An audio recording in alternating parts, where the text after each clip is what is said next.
السلام علیکم دوستو، کیا آپ نے کبھی سوچا ہے کہ ایک ایسی پیشن گوئی جو صدیوں پہلے نبی کریم صلی اللہ علیہ وسلم نے کی تھی کیسے حرف بحرف پوری ہو گئی؟ آج کی ویڈیو میں ہم بات کریں گے اس حیران کن پیشن گوئی کے بارے میں جس نے تاریخ کو بدل کر رکھ دیا، اور آج بھی دنیا کے بڑے بڑے تاریخ دانوں کو یہ پیشن گوئی حیران کر دیتی ہے۔ ایران، جو کہ قدیم زمانے میں فارس کے نام سے جانا جاتا تھا، دنیا کی سب سے بڑی اور طاقتور سلطنت تھی۔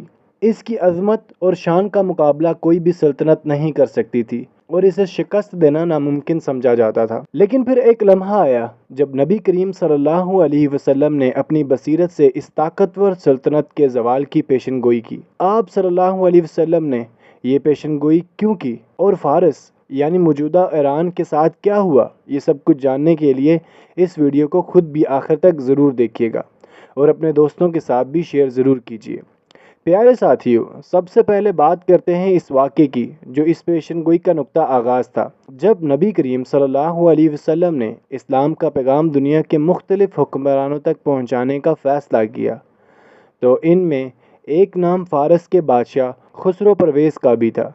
خسرو پرویز، جس کی بادشاہت اپنے وقت کی سب سے مضبوط اور طاقتور سلطنت تھی، اس کا غرور آسمان کی بلندیوں کو چھوتا تھا۔ فارس کی عظمت اور شان کا ڈنکا پوری دنیا میں بجتا تھا اور خسرو پرویز کا نام سن کر ہی دشمنوں کی ٹانگیں کام جاتی تھیں۔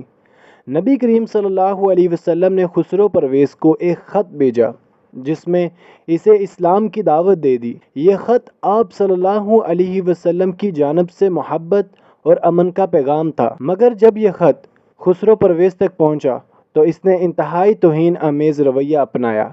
جیسے ہی اس نے خط کو پڑھا، اس کا غصہ بڑھ گیا۔ اس نے دیکھا کہ نبی کریم صلی اللہ علیہ وسلم کا نام اس خط میں اس کے نام سے پہلے لکھا گیا تھا، جو اس کے غرور بری فطرت کو گوارا نہ ہوا۔ اس نے خط کو اپنی آنکھوں کے سامنے پھاڑ دیا اور حکم دیا کہ عرب میں جا کر نبی کریم صلی اللہ علیہ وسلم کو گرفتار کر کے اس کے سامنے پیش کیا جائے۔ ناظرین گرامی، یہی وہ لمحہ تھا جب نبی کریم صلی اللہ علیہ وسلم نے فرمایا کہ جس طرح اس نے میرے خط کو پھاڑا ہے، اس طرح اس کی سلطنت بھی ٹکڑوں میں پڑ جائے گی۔ ایک پیشن گوئی تھی جو بہت جلد حقیقت کا رخ دھارنے والی تھی۔ پیارے دوستو، یہاں ایک لمحہ ٹھہر کر سوچئے کہ اس وقت کسی نے بھی یہ تصور نہیں کیا تھا کہ فارس جیسی عظیم سلطنت، جس کی طاقت کے چرچے دنیا بھر میں تھے، کیسے مٹھی بھر مسلمانوں کے ہاتھوں شکست کھا سکتے ہیں۔ اب سوال یہ ہے کہ اس پیشن گوئی نے حقیقت کا روپ کیسے دھارا، اور وہ کون سے حالات تھے جنہوں نے فارس کے اس طاقتور سلطنت کو زوال کی طرف دھکیل دیا۔ ناظرین، بظاہر خسرو پرویز کی سلطنت مضبوط اور ناقابل تسخیر نظر آتی تھی، مگر اس کے اندرونی مسائل پہلے ہی سر اٹھا رہے تھے۔ خسرو پرویز کے حکمرانی کے دوران سلطنت کے اندر اقتدار کی کشمکش عروج پر تھی۔ طاقت کی لالچ میں اس کے بیٹے نے اپنے 18 بھائیوں کو قتل کر کے اقتدار پر قبضہ کر لیا اور خسرو پرویز کو قید کر دیا۔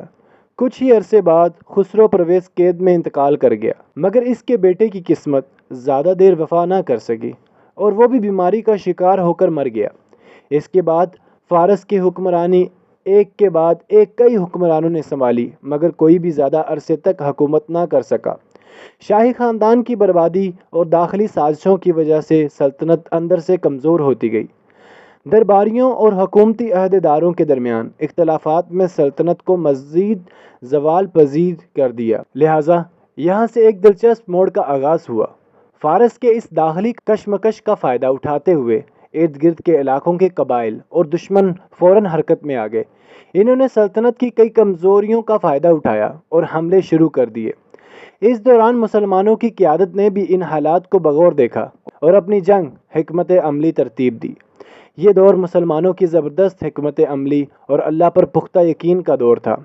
حضرت ابو بکر صدیق رضی اللہ عنہ کے دور خلافت میں مسلمانوں نے پہلی بار فارس کی سرحدوں کی طرف توجہ دی۔ اس وقت مسلمانوں کے سب سے بڑے سپہ سالار حضرت خالد بن ولید رضی اللہ عنہ تھے، جنہیں نبی کریم صلی اللہ علیہ وسلم نے سیف اللہ یعنی اللہ کی تلوار کا لقب دیا تھا۔ حضرت خالد بن ولید نے اپنی قیادت میں فارس کی سرحدوں پر مہمات کا آغاز کیا۔ ان کی جنگ حکمت عملی نہایت حیرت انگیز اور مؤثر ہوتی تھی۔ وہ ایک ایسے سپہ سالار تھے جو نہایت جو نہایت پھرتی اور ذہانت سے اپنی فوج کی رہنمائی کرتے تھے۔ ان کی سب سے پہلی بڑی کامیابی کویت کے علاقے کی فتح تھی، جو اس وقت فارس کا حصہ تھا۔ اس فتح نے فارس کی سلطنت کو خبردار کر دیا کہ مسلمان کوئی عام مخالف نہیں ہیں، بلکہ ان کے حوصلے اور جنگی حکمت عملی ہے۔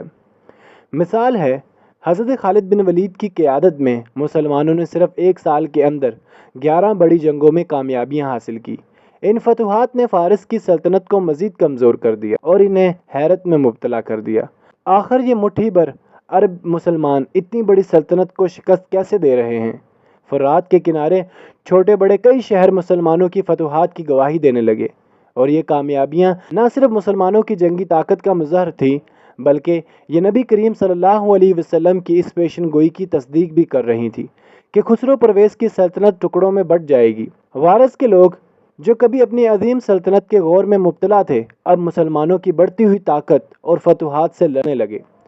دوسری طرف مسلمانوں کی فتوحات کا سلسلہ جاری رہا، اور اب وقت آ گیا تھا اس بڑی اور فیصلہ کن جنگ کا، جسے تاریخ میں جنگ قادسیہ کے نام سے جانا جاتا ہے۔ دوستو، یہ وہ جنگ تھی جس نے فارس کی اس عظیم الشان سلطنت کو گھٹنوں پر لا کھڑا کیا۔ حضرت عمر فاروق رضی اللہ عنہ کی خلافت کے دور میں مسلمانوں نے فیصلہ کیا کہ فارس کے دارالحکومت مدائن کو فتح کرنے کے لیے بڑا قدم اٹھایا جائے۔ اس مہم کی قیادت حضرت سعد بن ابی وقاص رضی اللہ عنہ کو سونپی گئی، جو ایک ماہر جنگی قائد اور نڈر سپہ سالار تھے۔ قادیہ کا میدان وہ مقام تھا جہاں مسلمان اور فارس کی فوجیں آمنے سامنے ہوئیں۔ فوج کی تعداد مسلمانوں سے زیادہ تھی، اور فارس کی فوج میں جنگی آدیوں کا استعمال بھی کیا جا رہا تھا۔ اس وقت ایک خوفناک ہتھیار تصور کیے جاتے تھے۔ پیارے دوستو، جنگ کے آغاز میں فارسی فوج نے اپنے ہاتھیوں کے ذریعے مسلمانوں پر شدید حملہ کیا، جسے مسلمانوں کی صفوں میں افراتفری مچ گئی۔ لیکن یہی وہ لمحہ تھا جب مسلمان کے غیر متزلزل ایمان اور قیادت میں انہیں سنبھال دیا۔ اس موقع پر مسلمانوں نے پوری طاقت کے ساتھ حملہ کیا اور فیصلہ کن طور پر جنگ کا پاسا پلٹ دیا۔ مسلمانوں نے نہ صرف میدان جنگ کو فتح کر لیا، بلکہ فارس کی اس عظیم سلطنت کا زوال بھی یقینی بنا دیا۔ دوستو، یہی وہ لمحہ بھی تھا جب نبی کریم صلی اللہ علیہ وسلم کی پیشن گوئی کی سچائی دنیا کے سامنے عیاں ہو گئی۔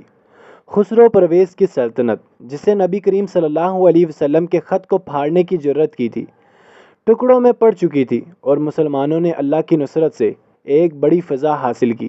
اور اس عظیم فتح کی داستان ہمیں یاد دلاتی ہے کہ ایمان کی طاقت اور سچی قیادت ناممکن کو ممکن بنا سکتے ہیں۔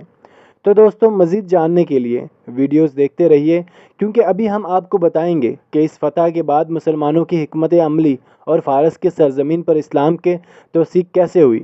تو پیارے دوستو، یہ تھی ہماری آج کی ویڈیو، اور ہمیں پوری امید ہے کہ آج کی یہ ویڈیو آپ کو پسند آئی ہوگی۔ اگر واقعی ایسا ہے تو ویڈیو کو لائک اور شیئر کریں، ہماری حوصلہ افزائی ضرور کیجیے۔ انشاءاللہ آپ کی خدمت میں حاضر ہوتے ہیں ایک نئی ویڈیو کے ساتھ۔